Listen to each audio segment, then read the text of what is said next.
very much. Thank you. Thank you all very much.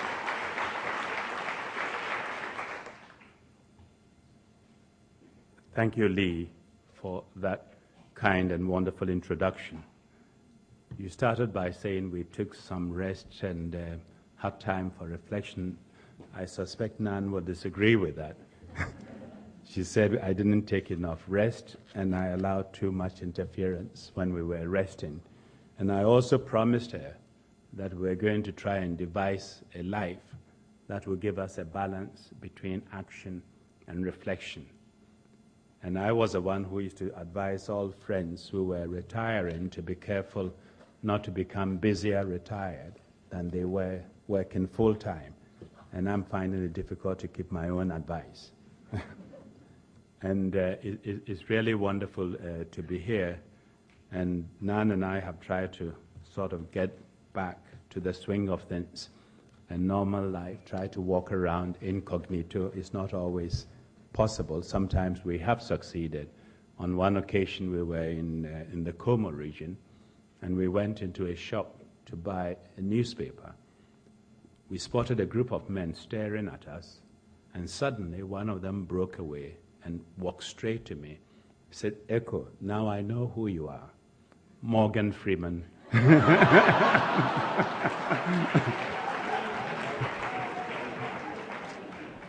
"May I have an autograph?" So I said, "Sure." I signed K. Freeman. He was happy, and I was happy.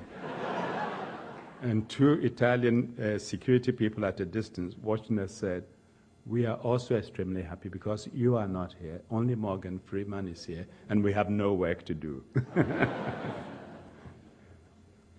Let me say how delighted I am to be able to join you here at this August reunion of alumni in this city of Paris. For most of us, at the beginning of this week, all eyes and ears were focused on New York, where Columbia put on one of the best displays and best examples of academic freedom. Best example of freedom of speech, exploration, and dialogue. And as someone who has had to talk to all sorts of people, listen to them, people I wouldn't have breakfast with, but it was necessary to engage. Necessary to engage, to reason, to tell them what you disagree about their position, and to hear and try and understand what makes them tick. I think what happened in New York, from where I stand and sit, was a wonderful example, and I salute the President for his courage, wisdom, and leadership.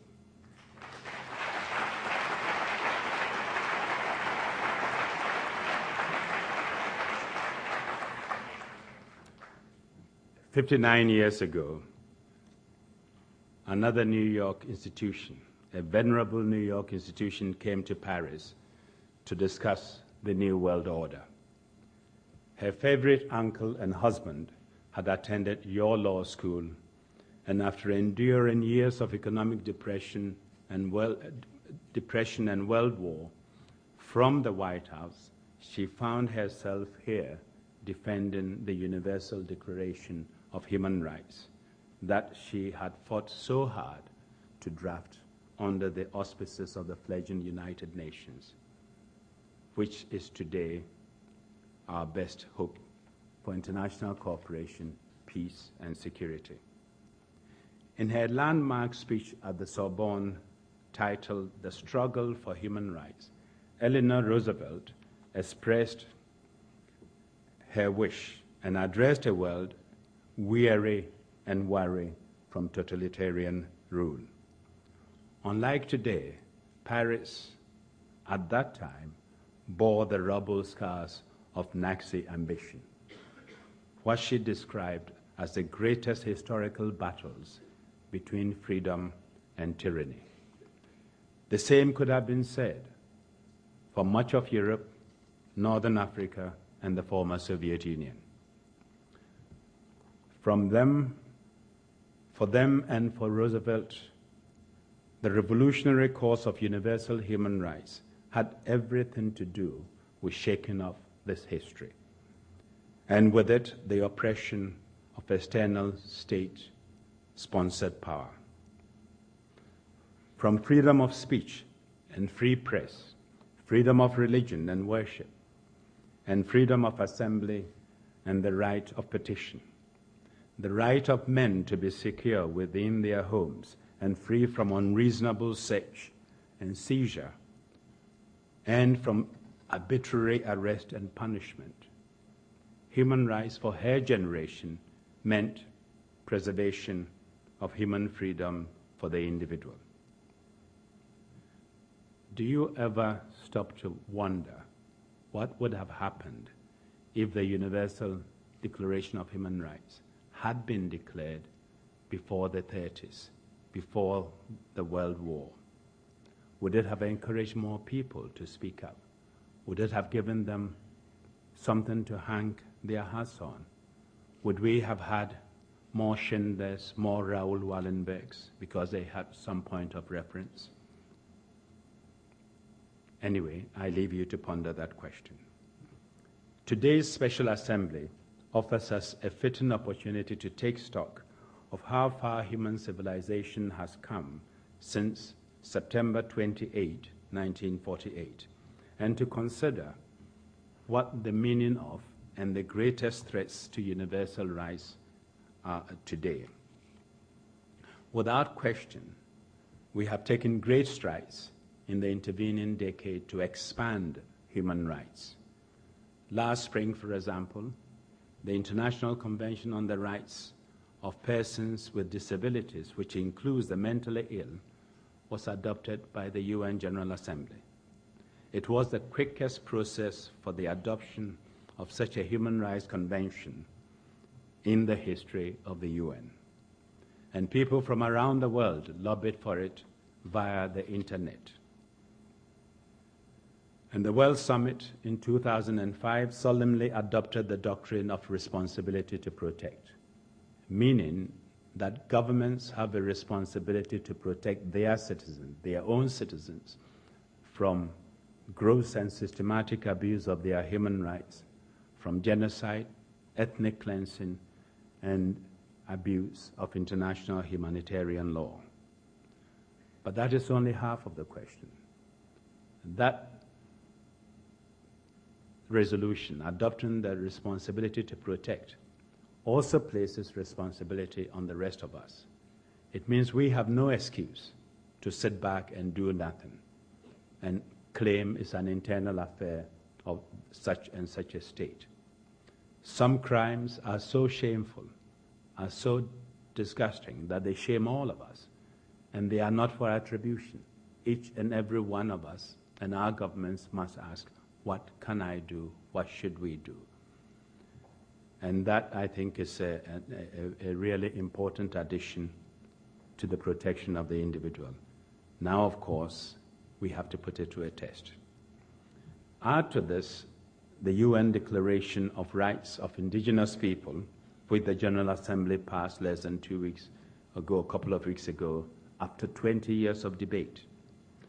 Today we have 2 tribunals, one for Yugoslavia and Rwanda for war crimes.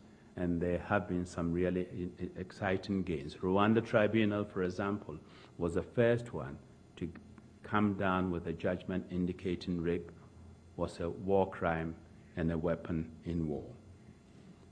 We also have the International Criminal Court. And of course, recently we saw the elevation of the Human Rights Commission to that of a council. And hopefully in time, it will be placed at par with the Security Council, the Economic and Social Council, and of course, the Human Rights Council, reaffirming the belief that in today's society, we build societies on 3 pillars, and that there can be no long-term development without security, and there can be no long-term security without development, and both have to be rooted in the rule of law and respect for human rights, and that any society that fails to do that will not enjoy the prosperity and the security it has for long. even today, confronted, this is how, when I left the UN, I was really pleased that the members generally seem to have accepted the three-pillar approach. Yet, we must acknowledge, despite these gains, that there are enormous challenges which remain with us. And in many ways, they are much more daunting. As I speak today, we are faced with the tragedy of Darfur. We are seeing the brutal repression in Myanmar against people who are simply demanding peaceful and democratic reform. The military should heed the will and the wishes of the people. They cannot stem the tide of history. In my judgment, what is happening is irreversible. They are doomed, and they should not compound their own predicament, and I would urge them to release all political prisoners, including Aung San Suu Kyi, and initiate an all-inclusive dialogue with a program of action for return to democratic rule. And I hope they would engage seriously the envoy that the Security Council and the Secretary General have sent to Myanmar. But as I was saying, we are facing daunting challenges.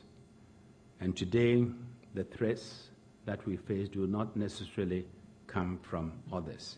We, as human community, pose the greatest threat to human rights. As a result of our increasing alienation from yet unprecedented impact on our natural world.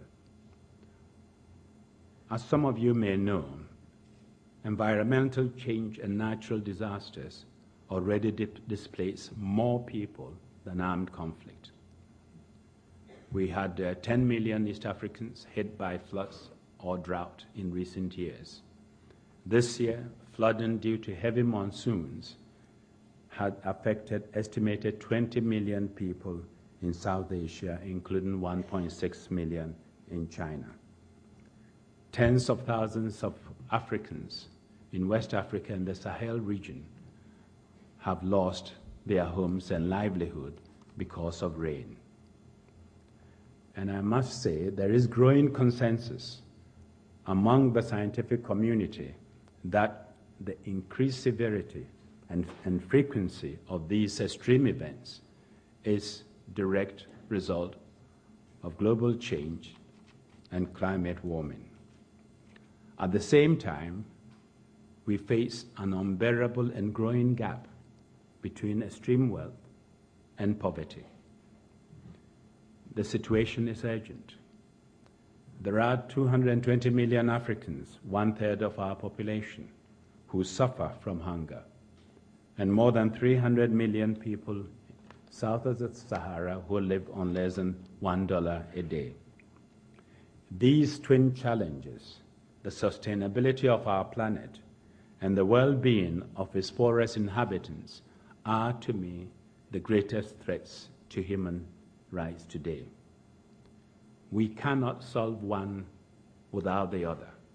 Both require a revolution in consciousness and action. First, let me turn to Mrs. Roosevelt's formulation of human rights, and I would like to add the following. Human rights exist not only to the degree that they are respected by people in relation with each other or by governments in relation to their citizens, they also depend on humankind's relationship with a planet that makes all of the relationships possible. Second, we must give a fuller meaning to the definition of human rights than the drafters of the original charter set out.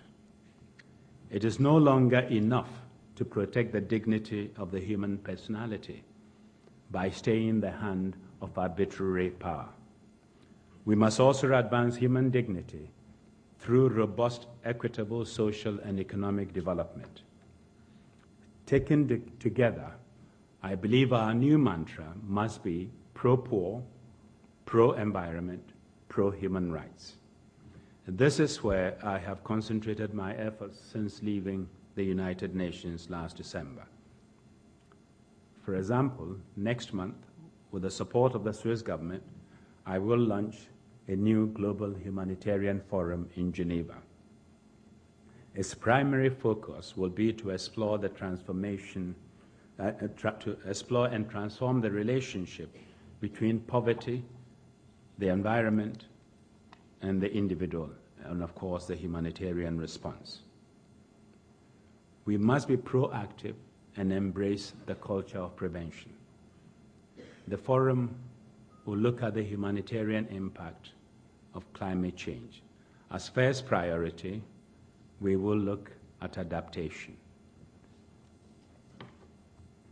The scale of action needed to tackle climate change is gigantic and requires a two-pronged approach. First, mitigation, action to stem the causes of climate change, such as the reduction of greenhouse gas emissions. And the second approach is adaptation. We need both concurrently. Adaptation, I will define as measures to minimize the consequences of the actual and expected changes in climate. How do we moderate its impact on lives and livelihoods? As you heard earlier, the impact it is having on poor communities. We should recognize that climate change is not only an environmental threat, but it is also a threat to people, global prosperity, and global security. The mitigation part of the equation, I think, is well accepted, and it gets lots of attention from politicians, and of course we saw that in New York recently. But the adaptation part, the preventive part, the need to reduce risks, I don't think we are paying that much attention to it. We need to maintain pressure and encourage action to minimize the consequences, as I said, of actual and expected consequences of changing climate patterns. We need to reduce vulnerability and increase resilience of the poor to protect their livelihoods, such as crop failure, floods, displacement, fresh water shortages, etc. We also need to bring partners together to improve cooperation and coordination among all the humanitarian actors when we need to respond, including the military, so that we can do a better job at delivering humanitarian aid to our most vulnerable communities. The UN led the response to the tsunami. Honestly, we could not have done it without the military. Bridges were gone, roads were gone. They were the only ones with the military and logistical capacity to get us there, to build bridges, to use the helicopters to move the equipment that we needed. And yet, when the humanitarian and other actors get together to discuss response, the military are often not there. So we need to get them in at the beginning and see how we work together. The private sector has a role to play. They have experience, capacities that they can share. I often use the example of the Coca-Cola bottle. How come wherever we travel, in whichever village we go to, you can find a Coca-Cola bottle? They are able to get them there, but we cannot get a small vial of vaccines to these villages. What can they teach us? How can they work with us? Share their logistical expertise with us to make sure we get these life-saving kits to children in these villages where they sell Coca-Cola.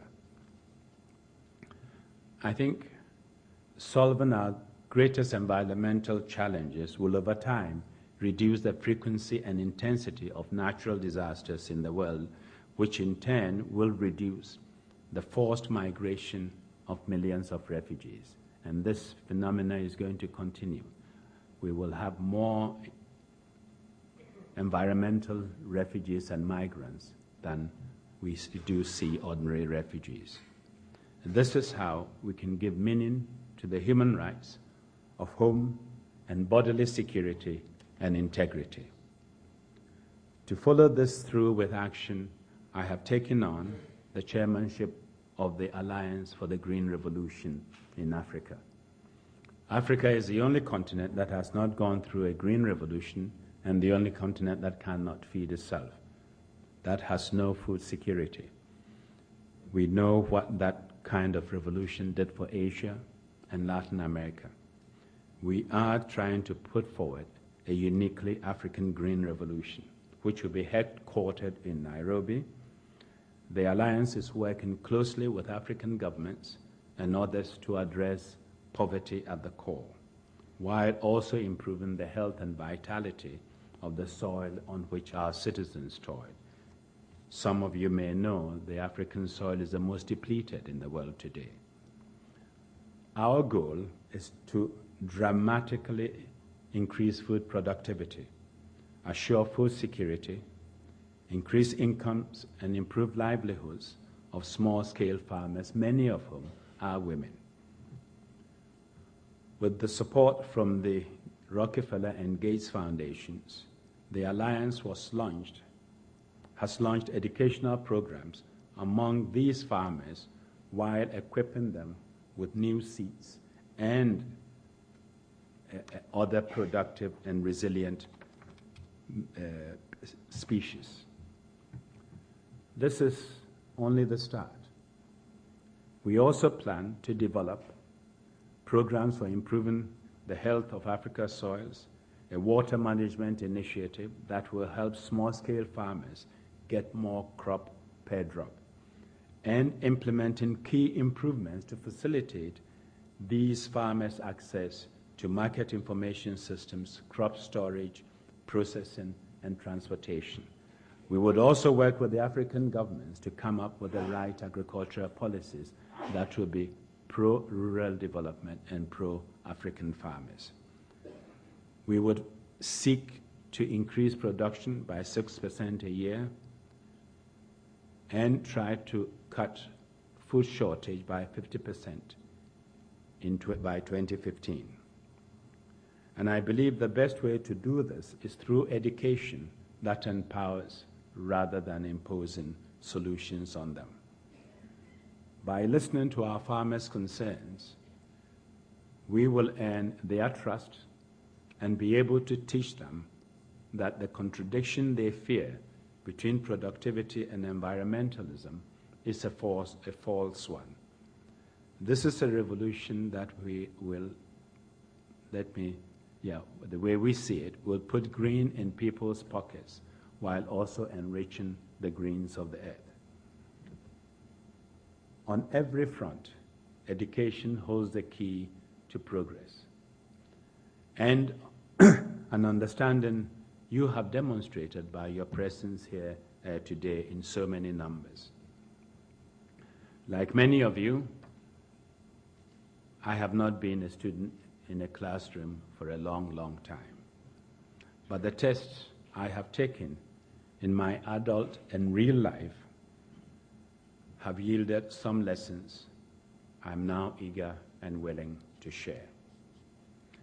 This is the same spirit that inspired Nelson Mandela to use the occasion of his 89th birthday this summer to organize a group of so-called wizened leaders, and he named them elders. I was invited to join.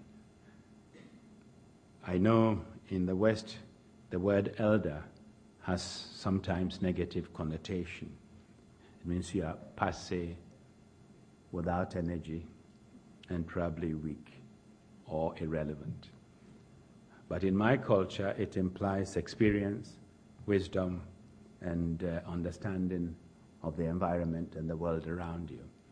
And so my gray hair has advantages in my culture. And so I was very happy to accept the title elder, which normally one would want to shy away from. And it includes many illustrious people, including one of your professors from CEPA, Mary Robinson, is one of the elders. It does also include former President Carter and others. Our mission is to catalyze peaceful resolutions to long-standing conflicts, articulate new approaches to global issues that are or may cause immense human suffering, and finally, to share wisdom by helping to connect voices all over the world. And we will listen.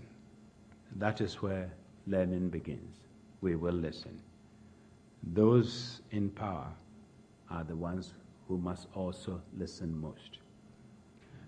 That is why, as the chair of the Africa Progress Panel, I continue to spend considerable energy lobbying our richest countries to live up to their commitments to increase aid, productive investment, and execute fair trade agreement with the poorest countries.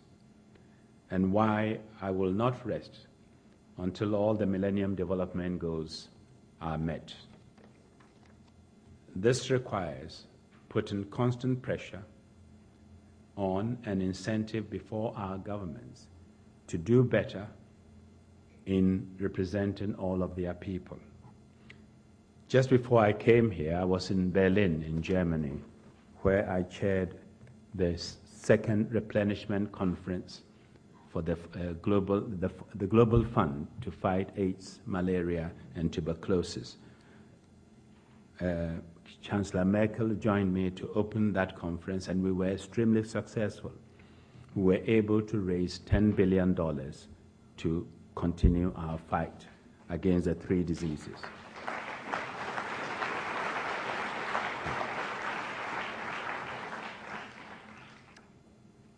And for this reason, I have also agreed to chair the committee of the Mo Ibrahim Prize. Mo Ibrahim is an African businessman, perhaps the most successful one, who set up Celtel, one of the early communication entrepreneurs, and sold it for $3.4 billion, and has now set up perhaps the richest prize in the world, which will go to an African leader who really fought for the welfare of his people. And it aims to encourage leaders who fully dedicate their constitutional tenure of office to surmounting development challenges of their countries, improving the welfare of their people, and consolidating the foundations for sustainable development. I hope when the prize is given, which will be November this year, the focus will not be on the size of the prize, but that it will lead to very serious discussion and debate among civil society, with citizens wondering why that president got it and my president didn't, and what should he do to get it, and what pressure should we put on him to make sure that at least he is considered. It was for this reason that last year when we had the World Cup in Germany, I did a piece saying that I was envious of FIFA and the World Cup, because for once every 4 years, we all focus on the ball. Each citizen knows exactly where his or her team stands, what they did to get there, and why they should be applauded. And I would want to see a situation where we had similar competition amongst countries for good governance, respect for human rights, and have the populations discuss it and debate it. I think it would be a wonderful day if we can get there. As you can see, I've spent much of my time since leaving the UN last December focusing on some of the major issues and reconnecting with people of my youth in Africa. I'm glad that you've done the same today by coming here to connect with people of your youth at Columbia. This is because university communities are indispensable to every effort I have outlined above. And not only do they facilitate exchange between diverse and often hotly controversial parties, but through their worldwide networks, they serve as gateways of knowledge, partnerships, and understanding. That is where you come in. You have a responsible role to play in this interconnected world of ours. Let me make a few suggestions as to how you can get involved. First, I will suggest that you engage the most vulnerable wherever they are found. Second, help them to organize so that their voices can be heard and their opportunities expanded. Third, encourage those with bold, innovative ideas for educating the poor to empower themselves while also taking responsibility for the planet we all share. Next, support cutting-edge research that addresses the sustainability challenge of our time. Where there is silence, creates safe spaces for dialogue. Much has changed since Eleanor Roosevelt took Paris by storm 59 years ago. But if her example teaches us anything, it is that the power of words, the power to communicate a vision that can be realized in our time, is essential and extraordinary. This is especially true in our era of global interconnectedness, which more than ever has made us one interdependent world. And that is why, if some of us are poor, we are all the poorer. If some countries are unstable, we are all less secure. If our planet is sick, we are also sick. No one race or no one people can claim to have done all the work to achieve greater dignity for human beings, Mrs. Roosevelt declared. In each generation, in each country, there must be a continuation of the struggle, and new steps forward must be taken, since this is in this preeminent field. To stand still is to retreat. Thank you for inviting me to discuss our steps forward in this ceaseless struggle. And let us remember that the challenges we face are not easily won. And we must wake up each morning, each day, determined to fight them again. Thank you very much.